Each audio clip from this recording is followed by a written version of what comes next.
오늘 여러분과 더불어서 마침내 복을 주려 하심이라라는 주제의 말씀을 가지고 하나님께 영광 돌리는 시간 갖도록 하겠습니다.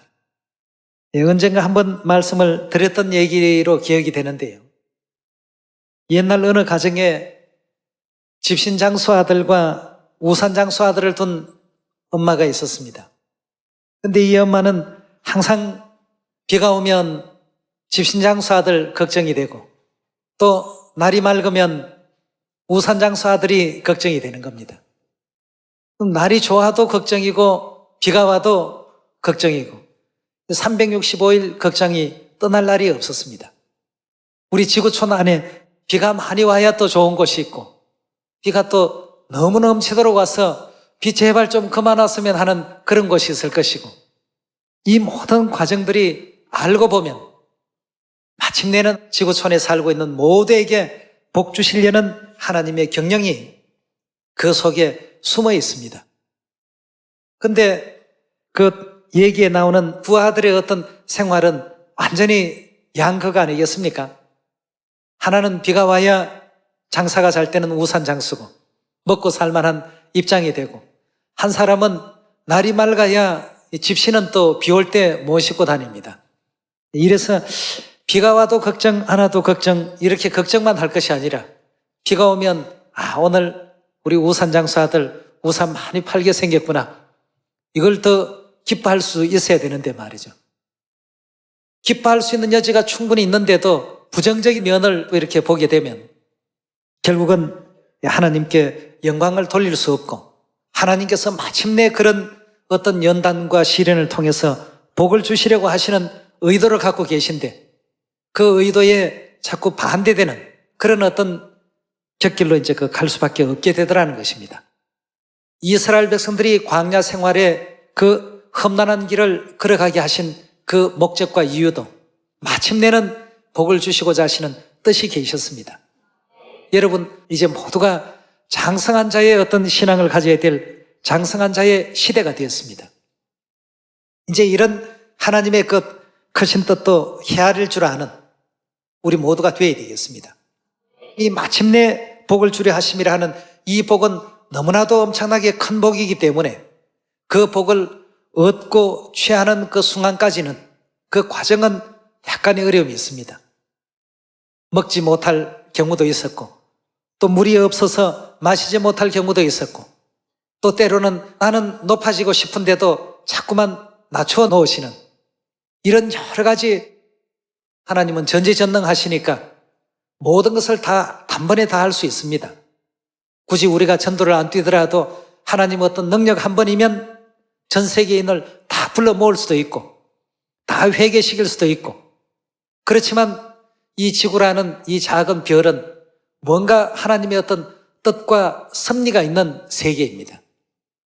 이 세계 안에서 우리가 배워가고 익혀가고 깨우쳐 가야 될 일들이 참으로 많은데 그걸 깨우치지 못하고 끝내 인내하지 못하고 중도에서 하나님의 그 축복을 다 걷어차버리게 된다면 에서와 같이 훗날에는 통곡을 하면서 그걸 다시 되돌려 받기를 원해도 그럴 수 없는 순간이 오고 마는 것이죠. 그래서 지금 현재 여러분들이 또 당하고 있는 가정사의 어려움이나 또 개인의 어려움이나 또 교회의 어려움이나 아니면 좀 더 나아가서 이 사회 전체가 겪고 있는 그런 모든 어려움도 우리 시온의 가족들은 해석이 달라야 되겠습니다. 때로는 아프고 때로는 고통스럽고 하나님이 계신데 왜 이런 순간이 내게 닥칠까 하고 아파할 수 있는 그런 순간이 틀림없이 옵니다. 그러나 그 과정은 내게 있어서 절대적으로 필요한 것입니다. 그것이 없고서는 우리가 영적 세계 속에 2% 부족한 것을 채울 수가 없습니다. 이래서 하나님께서 고난으로 말미암아 우리를 온전케 만들어 가신다고 했습니다. 여러분 그 단팥죽을 쏘보시면 설탕만 자꾸 넣는다고 달아집니까? 단맛을 느끼게 하려면 소금을 넣어야 됩니다. 그게 참 희한해요. 전혀 단맛과는 관계없는 소금을 집어넣으면 단맛이 나거든요. 놀라운 일 아니겠습니까? 하나님께서도 우리를 온전케 만들어 가시는 과정에 우리 모두에게 더 달콤한 미래를 주시기 위해서, 단맛을 만들기 위해서 때로는 소금을 집어넣어 주십니다. 요때 이제 서리다, 아프다, 괴롭다, 고통스럽다 해서 좌절하고 넘어져 버리게 된다면 마침내 복을 주시려는 하나님의 뜻과는 어떻게 됩니까? 어그러지게 되죠. 주실 그 축복을 모두가 또 잃어버리지 마시고 다 받으시려면 현재 고난도, 아픔도, 어떤 장애물도 다 뛰어넘을 수 있는 그 믿음들을 다 간직하셔야 될 줄 믿습니다. 반드시 하나님은 우리에게 복을 주시기 위해서 계십니다. 그걸 믿으셔야 됩니다. 이것도 이제 믿음의 기름 준비할 때 필요한 것이니까 꼭 명심해 주시길 바라겠습니다. 신명기서 8장 16절의 말씀 보도록 하겠습니다.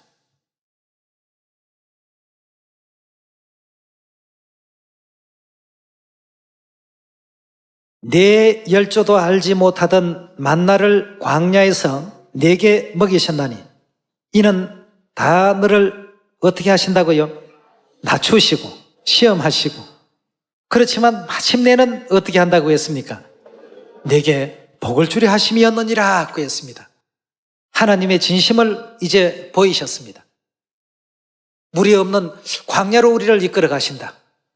또 보니까 광야에는 양식도 하나도 없더라. 하루 종일 그냥 쨍쨍 내리쬐는 태양빛 외에는 없더라. 그렇다면 그 중에 믿음 없는 사람들은 이런 얘기를 할 겁니다. 하나님이 계신다면 왜 물 한 모금 제대로 마실 수 없는 이런 땅으로 우리를 인도하셨을까? 야, 이거 하나님 혹시 없는 거 아닐까? 내가 잘못 믿은 거 아닐까? 이제 이런 의심의 영이 자꾸만 이제 침투하게 만듭니다. 하나님께서는 좀 전에도 말씀을 드렸던 것처럼 더 달콤한 미래를 주시기 위해서 짠 소금을 때로는 사용하십니다. 이런 이치와 같이 하나님께서는 때로는 우리의 영혼을 온전케 하시기 위해서 좀 고통도 또 고난도 장애물도 반드시 주시지만 하나님의 진정한 속뜻은 어디에 있다고요? 마침내 우리에게 복을 주시려는 하나님의 뜻이 계십니다. 하나님께서 주시고자 하시는 이 축복은 물론 육적인 복도 있겠습니다만 궁극적인 그 축복은 영적인 것입니다. 그 영적인 축복을 온전히 어디에서 이루신다고 했습니까? 시편 133편 1절의 말씀 보도록 합니다.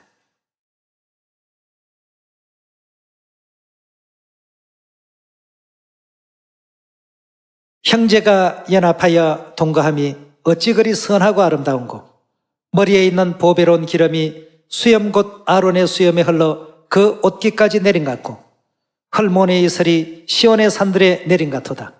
거기서 여호와께서 뭘 명하셨다고요? 하나님께서는 우리에게 복 주시고 싶으신 겁니다. 복 주시고 싶어서 때로는 장염을 둬야 될 때도 있습니다. 하나님께서 바라시는 완성된 어떤 그 평화를 위해서 개개인마다 이 고난을 주신다는 것. 역설적이지만 그런 것을 통하지 아니하고는 더 큰 평화를 우리가 또 느낄 수가 없고 하늘나라의 어떤 축복과 행복을 깨우쳐갈 수가 없습니다. 여러분들, 마침내 하나님께서 복 주신다고 하신 그 축복이 어디에서 완성이 된다고요? 시온에서 복을 명하셨나니. 어떤 축복입니까? 음부의 권세가 이기지 못할 영생의 축복 가운데로 우리 모두를 이끌어 주시고 인도해 주신 것입니다.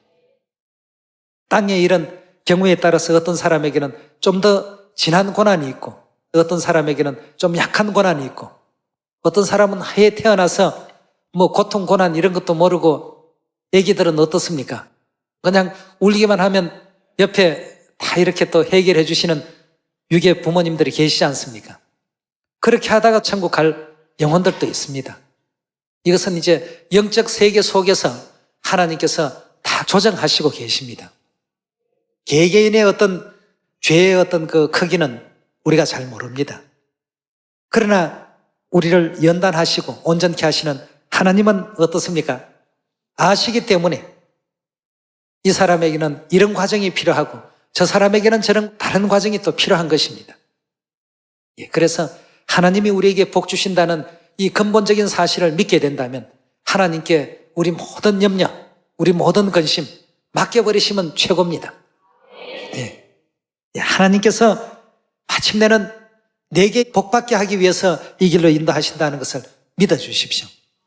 예. 우리 그 지혜로운 5처녀와 미련한 5처녀, 10처녀의 비유에도 뭐가 모자라서 미련하다고 했습니까? 기름이 모자라서. 하나님께서 복 주시려고 이 길을 이끌어 주시는데 내 생각에는 하나님께서 나를 버리셨나 보다. 나는 하나님의 자녀가 아닌가 보다.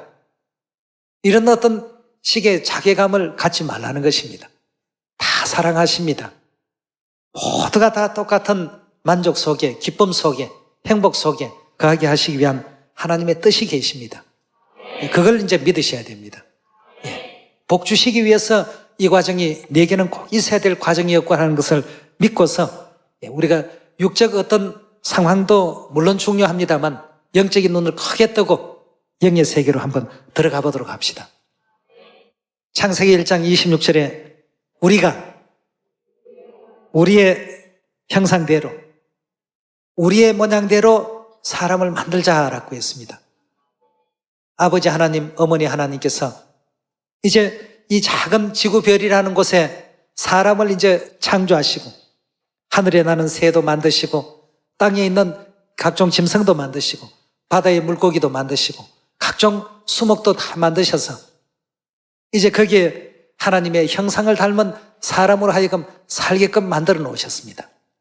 그리고 땅을 다스릴 수 있는 권세를 주셨습니다. 이런 모든 과정을 통해서 종래에는 우리 하나님께서 온 우주를 다스릴 줄 아는 하늘의 어떤 그 제목으로서 지금 우리를 키워가시고 훈육하고 계신다는 것을 이해하셔야 되겠습니다. 이런 것을 항상 잊지 마셔야 되는데 이 땅에 속한 생활을 오래 하다가 보니까 하늘의 어떤 그 이치를 잊어버리고 땅에만 자꾸 이렇게 집착을 하게 되는 경향이 있습니다. 창세기 2장 7절의 말씀 보시면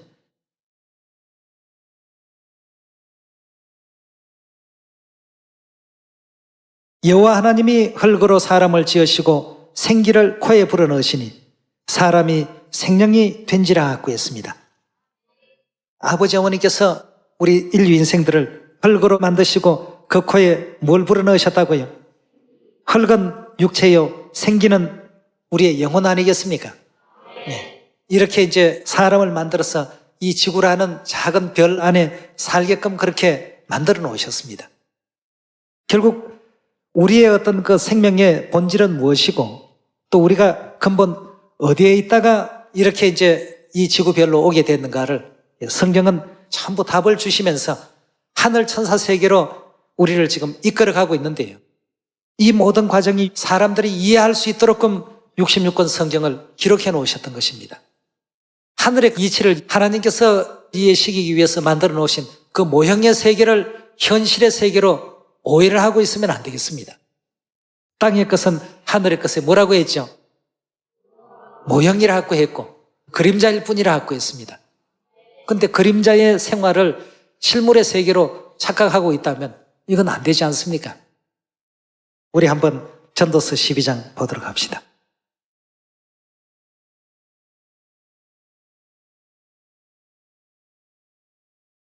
흙은 여전히 땅으로 돌아가고 신이라고 하는 것은 우리 영혼은 어디로 간다고 했습니까? 주신 하나님께로 돌아간다고 했습니다. 돌아간다라고 하는 것은 본래 있던 곳으로 간다는 뜻 아니겠습니까? 결국 우리 영혼이 하나님께로 돌아간다고 했으니까 하나님이 계신 어디에 있었다는 뜻이죠? 하늘나라에 본래 있었습니다.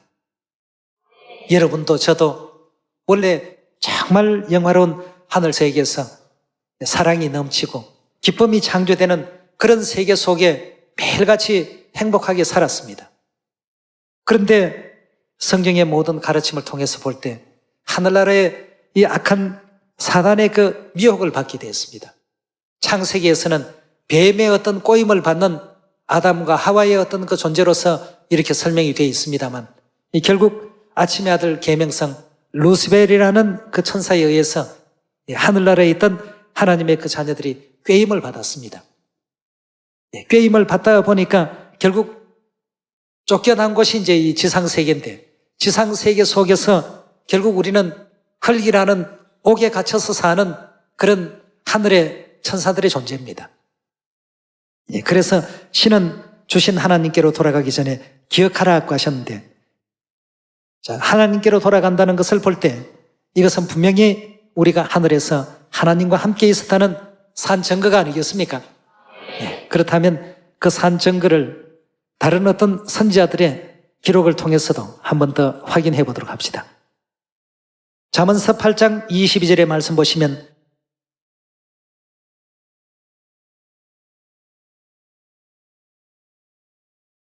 여호와께서 그 조화의 시작 곧 태초에 일하시기 전에, 지구를 창조하기 전에 나를 가지셨다고 했습니다.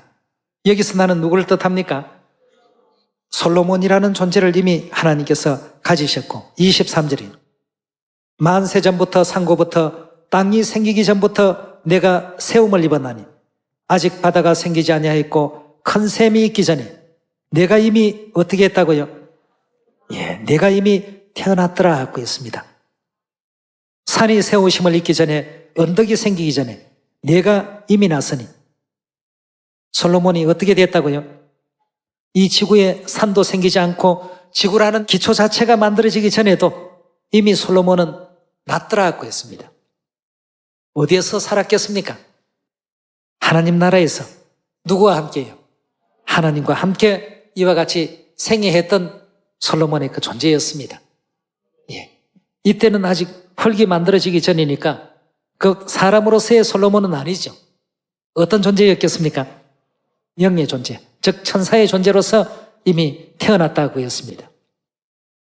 26절입니다. 하나님이 아직 땅도 들도 세상의 진토의 근원도 짓지 아니하셨을 때에라. 그가 하늘을 지으시며 궁창으로 해면을 두르실 때 내가 거기에 어떻게 했다고요?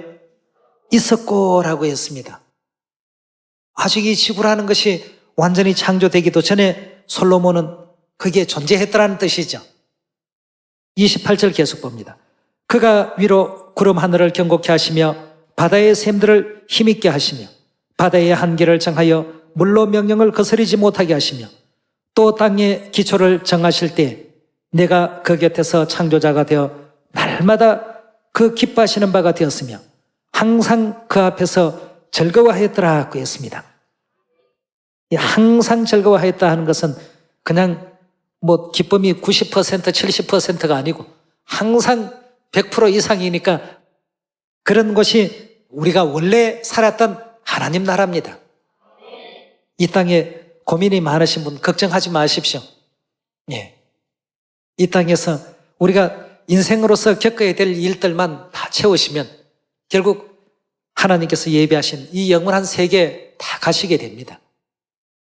이 큰 축복을 하나님께서 마련하고 계신데 항상 감사할 줄 아는 여러분과 제가 되어야 되겠습니다.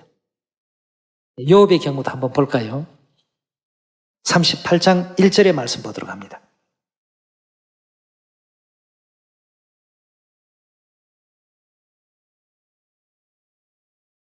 때에 여호와께서 폭풍 가운데로서 욥에게 말씀하여 가라사대 무지한 말로 이치를 어둡게 하는 자가 누구냐? 너는 대장부처럼 허리를 묶고 내가 내게 묻는 것을 대답할지니라. 내가 땅에 기초를 놓을 때 너가 어디에 있었느냐? 너가 깨달아랐거든 말할지니라 하고 했습니다. 하나님이 욥에게도 땅에 기초를 놓을 때 이 지구가 아직 만들어지기도 전인데 너가 어디에 있었는지 한번 말해보라 하고 했습니다. 욥이 그 당시에 존재하지 않았다면 너무 무리한 질문 아니겠습니까? 예.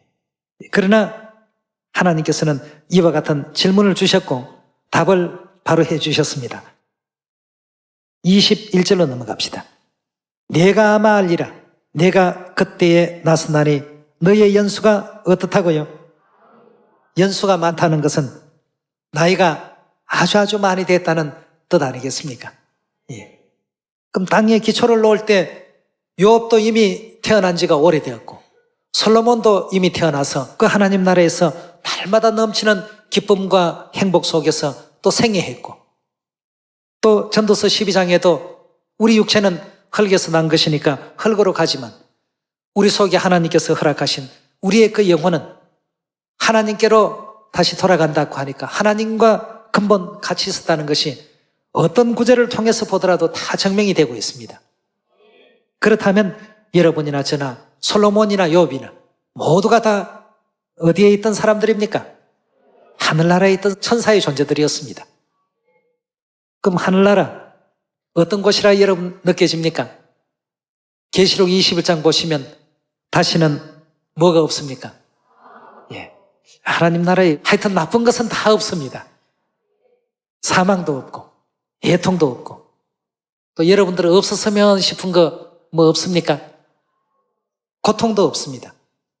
솔로몬은 잠언서 8장에서 설명하기를 그곳은 날마다 넘치는 행복, 날마다 넘치는 기쁨, 이 주체할 수 없는 그러한 것만 존재한다라고 이렇게 설명하고 있습니다. 예, 또 고린도전서에서는 어떻게 얘기하고 있습니까? 그 사랑하는 자들을 위해서 하나님께서 예비하신 모든 것은 눈으로 한 번도 못 봤던 세계입니다. 귀로 그건 들어보지도 못했습니다. 뭐 버킹엄 궁전 뭐 아주 멋있다. 그거 뭐 멋있는 축에도 들 수가 없습니다. 예. 또 뭐 프랑스의 베르사유 궁전 그런 것은 하늘나라의 것과 비교할 수도 없습니다. 전부 모형에 불과합니다. 분명히 그런 세계에서 우리가 왔다고 하나님께서는 알려주고 있습니다. 하나님 나라는 이런 영화로운 세계인데 이 지상에는 보십시오. 돈이 있다라고 걱정 안 하고 돈 없다고 뭐 걱정하는 그런 것이 아닙니다. 누구에게나 다 걱정, 근심, 염려 보이지 않고 남들에게 말하지 않아서 그렇죠. 각자에게 다 있습니다.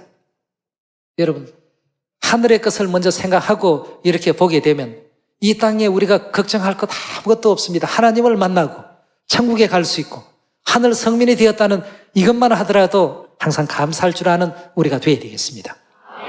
자, 여러분들과 저는 하늘나라에 있어야 될 존재들인데 그럼 왜 이 땅에 왔을까? 그 이유를 우리 한번 찾아가 보도록 하겠습니다. 누가복음 19장 10절의 말씀 먼저 보겠습니다.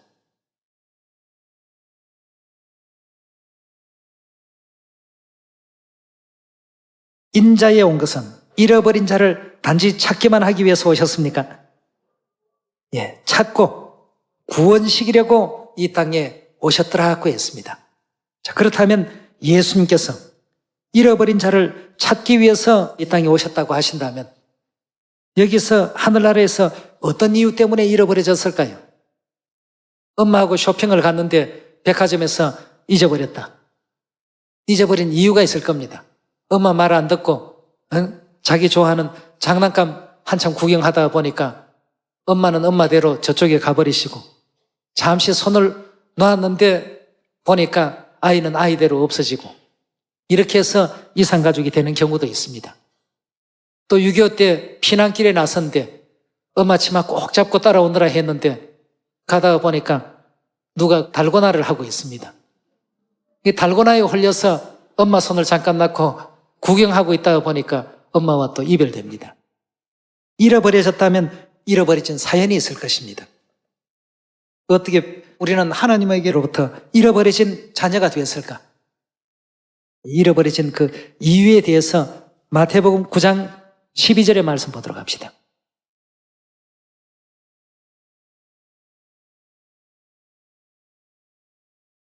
예수께서 들으시고 이르시되 건강한 자에게는 의원이 쓸데없고 병든 자에게라야 쓸데있느니라. 너희는 가서 내가 긍휼을 원하고 제사를 원치 아니하노라 하신 뜻이 무엇인지 배우라. 내가 의인을 부르러 온 것이 아니요 죄인을 부르기 위해서 이 땅에 왔다고 했습니다.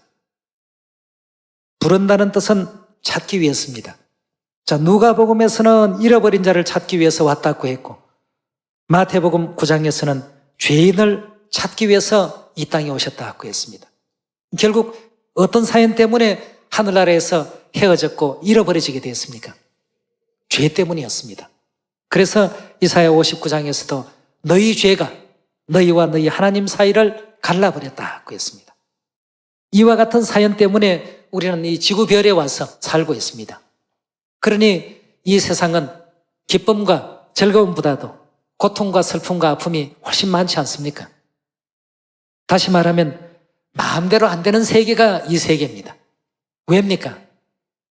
이 세계가 전부 하늘에서 잃어버려진 죄인들이 지금 모여 사는 곳입니다. 죄인들이 모여 사는 곳을 우리 형법상에는 뭐라고 표현합니까? 감옥이라고 하죠. 이 지구는 영적인 입장으로 본다면 하나의 어떤 도피성입니다. 수많은 하늘의 그 죄인들이 이 땅에서 모여 살고 있는 입장이다 보니까 이 땅에는 평화나 기쁨이나 행복이나 이런 것보다는 원치 않는 어떤 상황들이 너무 이제 많이 발생이 되는 것입니다. 그렇다면 하늘에 도대체 얼마만한 크기의 죄를 짓고 이 땅에 우리가 내려왔는가? 그것조차도 지금 다 잊고 삽니다. 잊어버리셨죠? 성경에서 알려주신 이 내용은 여러분들이 지금 잊고 지냈던 부분들을 하나님께서는 이 말씀을 통해서 다 전해주라 하셨기 때문에 지금 전해드리는 것뿐입니다. 로마서 6장 23절의 말씀 보시면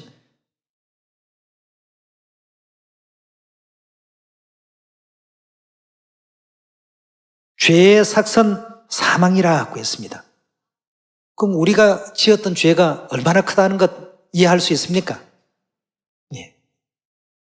죄의 삭선 사망이라. 이와 같은 그 결과물을 요구할 만큼의 크나큰 죄를 하늘에서 저질렀습니다. 여러분, 뭐 조그만한 죄 지었다고 사형 언도 내립니까?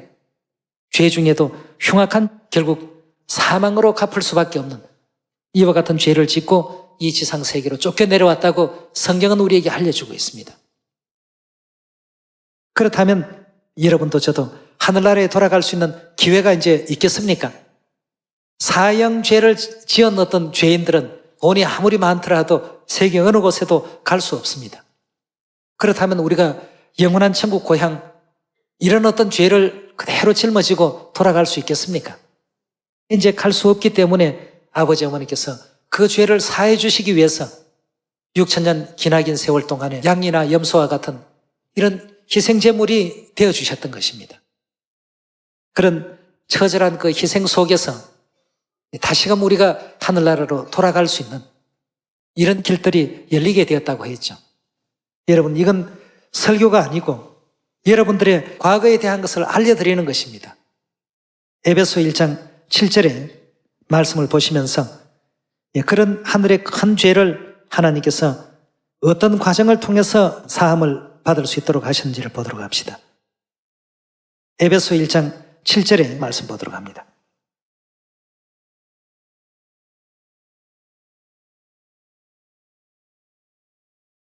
우리가 그리스도 안에서 그의 은혜의 풍성함을 따라 누구의 피로요? 이 피라고 하는 것은 희생을 의미하는 겁니다. 죽음을 의미하죠. 그의 피로 말미암아 우리가 뭘 받았다고요? 죄사함을 받았더라 하고 했습니다. 참 염치 없습니다. 너무나도 큰 죄를 짓고 이 지상까지 쫓겨내려와서 이 세상에서 또다시 부모님의 그 희생을 요구하는 이런 일들을 우리가 저질렀으니까 말이죠. 그러나 그것이 없었다고 한다면 여러분도 저도 세세토록 타는 불못에서 고통받는 우리의 미래가 다 그렇게 참담했을 것입니다. 그러나 하늘아버지, 하늘어머니 이 땅까지 오셔서 구약의 모든 속죄 제물이 되어주셔서 결국 오늘의 우리가 하나님 나라에 돌아갈 수 있는 이 영광된 소망의 길을 열어주신 것이죠. 이래서 새 언약이라는 자녀들에게 그리스도의 그 보혈의 피공로를 덧입을 수 있는 이런 축복을 허락해 놓으셨습니다. 마태복음 우리 26장 17절 말씀 봅니다.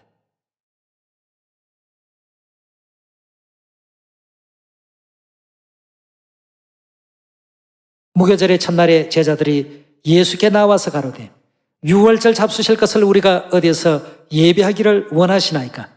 가라사대 성하나무에게 가서 이르되 선생님 말씀이 내 때가 가까웠으니 제자들과 함께 유월절을 내 집에서 지키겠다 하시더라 하라 하신대 제자들이 예수의 시키신 대로 하여 유월절을 예비하더라 하고 했습니다.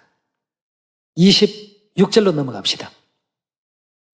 저희가 먹을 때에 예수께서 떡을 가지사 축복하시고 떼어 제자들을 주시며 가르사대 받아 먹으라 이것이 내 몸이니라 하시고, 자, 유월절 떡을 가리켜서 예수님께서는 당신의 몸이라고 이렇게 설명해 주셨습니다. 27절의 말씀 보시면 또 잔을 가지사 사례하시고, 포도주가 담긴 잔이죠. 잔을 가지사 사례하시고 저희에게 주시며 가르사대 너희가 다 이것을 마시라. 이것은 죄 사함을 얻게 하려고 많은 사람을 위하여 흘리는 바 나의 피 곧 언약의 피니라 하고 했습니다. 유월절 떡은 예수 그리스도의 몸으로서 또 살로서, 유월절의 그 포도주는 많은 사람들의 죄를 사함 얻게 하기 위해서 흘리시는 그리스도의 보혈의 피로서 우리에게 가르침을 주고 있습니다. 죄 사함의 약속 안에 있으려면 이 새 언약 안에 있어야 되겠습니다. 그래서 여기서 유월절의 그 포도주는 그 막연한 포도주 한 잔이 아니고 죄 사함의 약속이 그 속에 포함된 그리스도의 보혈의 피라는 것을 우리 모두가 명심하셔야 되겠습니다. 이 죄를 사함 받으면 다시 하늘나라로 돌아갈 수 있지 않겠습니까? 죄 때문에 쫓겨 내려왔으니까 쫓겨 내려온 원인만 제거된다면 다시금 천국 고향에서 우리 모두는 영원히 세세토록 복락을 누릴 수가 있습니다. 그 돌아가게 하기 위해서 우리 아버지 어머니께서는 희생해 주시고 또 십자가에 못 박히시고 보혈의 피를 흘려주셨던 것입니다. 우리가 천국 본향으로 이 땅에 있는 아파트 짊어지고 갈까요? 하나님께서 좋아하시는 걸 가져갈 수 있는 우리가 되어야 되겠습니다. 어떤 것을 하나님이 제일 좋아하실까요? 누가복음 15장 7절의 말씀 함께 보겠습니다.